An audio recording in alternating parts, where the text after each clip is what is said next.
Good morning class. Today I will discuss about the integrated rate equations. Basically there are two types of reactions which are included in your syllabus. The first one is zero order reactions and the second one is first order reaction. So first of all we will study about the zero order reactions.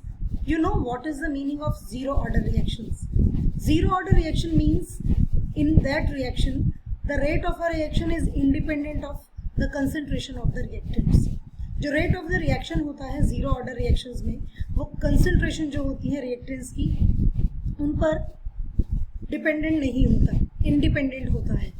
तो आप इसको इस तरीके से भी define कर सकते हैं कि zero order reaction means that the rate of the reaction is proportional to zero power of the concentration of reactants. Now here I have considered a reaction where R changes into P means reactants changes into products. जब हम reactants change into products लेते हैं तो you can see ये expression हम लिखते हैं basically rate of the reaction is equals to minus D means change, R is the concentration of the reactant, dt again change in the time period. यहाँ पर proportionality का sign आना चाहिए basically, लेकिन हम इसको अगर नॉर्मल कंडीशन में लिखें तो यहाँ पर हमारा आएगा rate constant then concentration of the reactants और उसकी पावर जीरो होगी because it is a zero order reaction. अब something if has power zero what does it mean, इसका मतलब क्या होता है? It means one. तो हमने यहाँ पर वन लिखा है एंड इसको हम इंटीग्रेट करेंगे dr upon dt is equals to k into T. तो ये जो dt है हम k के साथ ले आएंगे तो हमारा ये एक्सप्रेशन बन गया है dr is equals to minus k dt. After integrating both sides, जब हम इंटीग्रेशन का मतलब क्या होता है? You must understand this thing. दो वर्ड्स आपने पढ़े होंगे, आपके पास टू वर्ड्स हैं. नाउ यू कैन सी मैं इंटीग्रेशन का मतलब होता है हम छोटे छोटे पार्ट्स को ऐड करें और एक बड़ा पार्ट बना लें. पहले हमें छोटे छोटे पार्ट, सो यहाँ पर हम इंटीग्रेशन करेंगे. इंटीग्रेशन किया हमने R का R0 से R तक, मतलब जब हमने स्टार्टिंग में अपना रिएक्शन शुरू किया था तो हमारा रिएक्टेंट का जो अमाउंट था that is R0 initially and final amount जो है दैट इज R, वो कैपिटल R हो जाता है. बेटा दो इंटीग्रेशन करेंगे, जैसे ही हम इस dr को इंटीग्रेट करेंगे ये वैल्यू हमारी आएगी R. dr को आप इंटीग्रेट करेंगे, इंटीग्रेशन के अपने रूल्स सिंपल रूल्स हैं. अगर सिंगल पावर है तो दैट सिंपली कम्स, वो बिल्कुल एज इट इज वही न्यूमरल आ जाता है. जैसे dt में सीधा t आ गया है. यहाँ टाइम हमने जीरो से लिया है क्योंकि हमारी रिएक्शन हमने जीरो से स्टार्ट मानी थी और t तक लेकर गए. सारी वैल्यूज पुट की. This is final concentration minus initial concentration. Normally initial concentration in case of reactants is more and final concentration is less. तो ये वाला जो माइनस था हम इधर ले आए, ये चेंज हो गया, इनका sign is equals to kt और k की वैल्यू निकाल ली R0 minus R upon t. This is the relationship to find out the rate constant in zero order reaction. Zero order reaction में मेरा जो expression है that is this, k is equals to R0 minus concentration of initial concentration of reactant minus final concentration of reactants upon time taken to for this change. कितना total time हमें लगा है इस change को करने में, that is basically rate of the t is equals to time, वो हमारा टाइम है. तो ये एक्सप्रेशन आपको लर्न करना है कि जीरो ऑर्डर रिएक्शन के लिए ये एक्सप्रेशन है. अब हम फर्स्ट ऑर्डर रिएक्शन के लिए एक्सप्रेशन देखेंगे कि फर्स्ट ऑर्डर रिएक्शन के लिए क्या एक्सप्रेशन आता है. चलिए पहले ग्राफ देखते हैं. कंसंट्रेशन, ये मैं पहले भी वैसे आपके साथ डिस्कस कर चुकी हूँ जिसमें मैंने आपको इस तरीके का एक ग्राफ और दूसरे तरीके का ऊपर से यहाँ से शुरू हुआ था और इस तरीके का एक ग्राफ मैं आपको पहले भी समझा चुकी हूँ. ये सिर्फ हमने कंसंट्रेशन ऑफ रिएक्टेंट का अकेला ग्राफ बनाया, उसमें प्रोडक्ट्स और कंसंट्रेशन ऑफ रिएक्टेंट्स दोनों थे. यहाँ देखिए कंसंट्रेशन ऑफ रिएक्टेंट है हमारी वाई एक्सिस पर, टाइम एक्स एक्सिस पर लिया. और मैंने कल भी आपको बताया था कि what is a graph.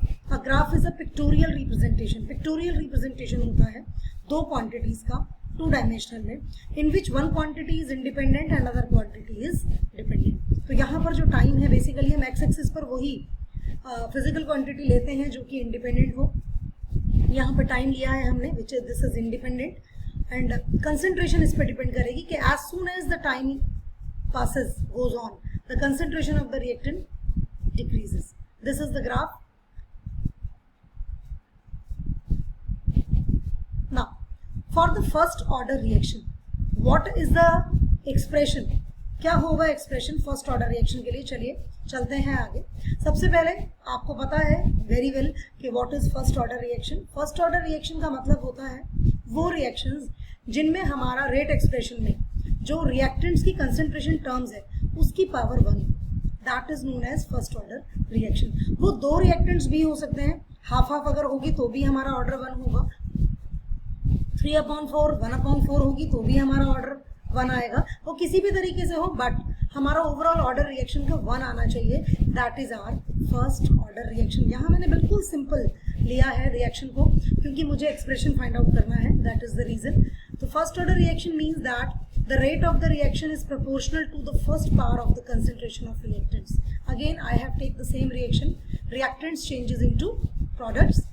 This is the rate simple and this is in respect of rate constant. Now अब मेरे पास ये आ गया है, ये जो R है मैं इसके नीचे ले आऊंगी और ये जो dt है वो K के साथ ले जाऊंगी और अब इस एक्सप्रेशन को मैं इंटीग्रेट करूंगी.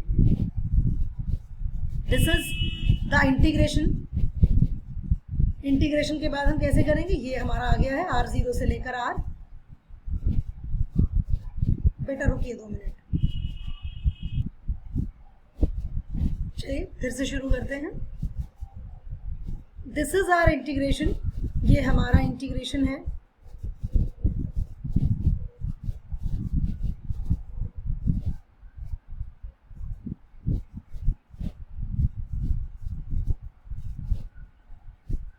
सो यहां पर जब हम इसको इंटीग्रेट करेंगे तो दिस इज लॉग. ये this is natural log. It is not base 10. इसका बेस 10 नहीं है. जब हम ln लिखते हैं दैट इज नॉट बेस 10. जब हम log लिखते हैं जैसे कि यहाँ लिखा है इट मीन्स बेस 10. ये नेचुरल लॉग है. तो इसका जो एक्सप्रेशन है इंटीग्रेशन के बाद ये आएगा. नेचुरल लॉग फाइनल कंसेंट्रेशन है, आपकी इनिशियल कंसेंट्रेशन को आप उससे माइनस कर रहे हैं, is equals to minus KT. Again आपने ये माइनस साइन इधर लिया है तो ये जो फैक्टर्स हैं आगे पीछे हुए हैं. Then KT is equals to natural log R0 upon R. Log का ये फॉर्मूला मैंने आपको लास्ट ईयर भी बताया था कि लॉग में अगर कोई चीज है log a minus b bracket में तो that means log a upon b. It means that log a minus log b अगर हम लिखना चाहते हैं तो हम उसको इस तरीके से भी रिप्रेजेंट कर सकते हैं, log a ऊपर b नीचे. और अगर आप इसको ओपन करेंगे तो ये ओपन होगा log a ऊपर वाला माइनस log b. उसके बाद टाइम को नीचे ले आए. अब हम इस नेचुरल लॉग को अगर 10 की बेस में कन्वर्ट करते हैं तो रिमेंबर वन थिंग, एक ये चीज आप हमेशा याद रखिए कि आपका जो ये log 10 है बेस, जब भी कभी आप नेचुरल लॉग को इसमें कन्वर्ट करेंगे you multiply with this factor 2.303. This is mandatory. ये कंपलसरी है कि अगर आपने नेचुरल लॉग को 10 की पावर बेस के लॉग में जो आप लॉग टेबल आपकी बुक में दी होती है उसमें कन्वर्ट अगर आप करेंगे तो it will definitely come with this factor 2.303. This is the expression for first order reaction. तो फर्स्ट ऑर्डर रिएक्शन में अगर हम देखें तो यहाँ पर हमारी initial concentration upon final concentration time पर भी डिपेंडेंट है. K जो है हमारा वो ये एक्सप्रेशन हमारा आया है. लेकिन अगर हम जीरो ऑर्डर रिएक्शन के लिए देखें तो यहाँ पर लॉग नहीं है. R0 सिंपल है minus R upon T.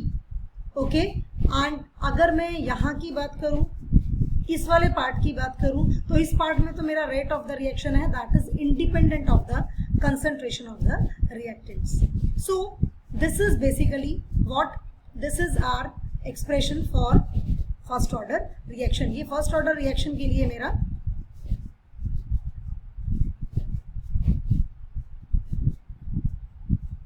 Expression है. नाउ आगे चलते हैं. ग्राफ कैसा आएगा? देखिए ग्राफ जो है अगर मैं इस वाले एक्सप्रेशन को देखूं तो ये इक्वेशन मेरी स्ट्रेट लाइन इक्वेशन से मैच करती है. स्ट्रेट लाइन की इक्वेशन क्या होती है? y is equals to mx plus c. mx मतलब आपका एक जो दूसरा वाला जो आपका एक मतलब हम दो फिजिकल क्वांटिटीज में या दो वेरिएबल्स में हम इक्वेशन इसको ड्रॉ करते हैं ग्राफ को, तो y क्या है? एक वेरिएबल है और x क्या है? दूसरा वेरिएबल है. तो अब आप ये देखिए this is x and this is y. तो ये क्या लिया है मैंने? Concentration of reactant and this is my time. तो मेरे दो वेरिएबल्स ये हैं, टाइम यहाँ है and this is my one part. तो अगर आप इसको कंपेयर करें स्ट्रेट लाइन इक्वेशन से, y is equals to y, t को उधर ले जाइए और k को नीचे ले आइए, देन y हो गया, क्योंकि आपका डिपेंडेंट इंडिपेंडेंट वेरिएबल है टेम्परेचर, mx प्लस c, यहाँ पर जो c है दैट इज 0, क्योंकि यहाँ पर पूरा का पूरा एक ही टर्म है, तो यहाँ पर c नहीं है, इंटरसेप्ट नहीं है, मतलब आपका ग्राफ जो है वो 0 से शुरू होगा, ना कि किसी और वैल्यू से। अगर यहाँ पर कोई और वैल्यू होती प्लस में, देन हम उसको ग्राफ को यहाँ से जहाँ से भी वो वैल्यू होती वहाँ से शुरू करते। इतना आपने मैथमेटिक्स में स्टडी किया है। और इसका हम लॉग r0/r में और t में ग्राफ खींच रहे हैं, तो इसका स्लोप क्या होगा, नेचुरल सी बात है, t इधर चला गया है, k इधर आया है, 2.303/k। तो अगर आप टाइम पीरियड और log of concentration of terms का जो आपका रिलेशनशिप आया है, अगर आप इन दोनों में ग्राफ ड्रॉ करते हैं तो that is a straight line graph. ये स्ट्रेट लाइन ग्राफ आता है जिसका कि स्लोप जो है दैट इज k/2.303 है। ये बात याद रखने की है। अगर हम ये चीज़ लर्न नहीं करेंगे तो प्रॉब्लम कहाँ आती है कि जिस टाइम हमसे इसके सिंपल क्वेश्चंस पूछे जाते हैं हम उन क्वेश्चंस का भी आंसर नहीं कर पाते। So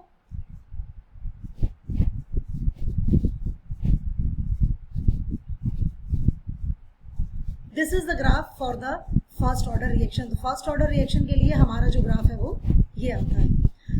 these are the two order of reactions which are included in our syllabus. ये हमारे सिलेबस में इंक्लूडेड हैं। Second order, third order, fourth order हमारे सिलेबस में नहीं है, तो हम सिर्फ 2 ही रिएक्शंस का इंटीग्रेटेड रेट लॉ पढ़ेंगे, उससे आगे हम डेरिवेशंस नहीं पढ़ेंगे। तो आपको 4 फॉर्मूले लर्न करने हैं बेसिकली यहाँ पर। एक जो मैंने ये रेड कलर से लिखा है, अगर ग्राफ आता है तो आपको ये भी लर्न करना है जिससे कि आप पूरा एक्सप्लेन कर सकें what is the slope and all. Next is this formula and this formula. So this is the integrated rate equations for zero order and first order reactions. Now I want to give you few questions. कुछ questions मैं आपको दे रही हूँ practice के लिए। ये questions आपको अभी सॉल्व करके मुझे देने हैं। जरा क्वेश्चन नंबर 1 सॉल्व करना शुरू करें।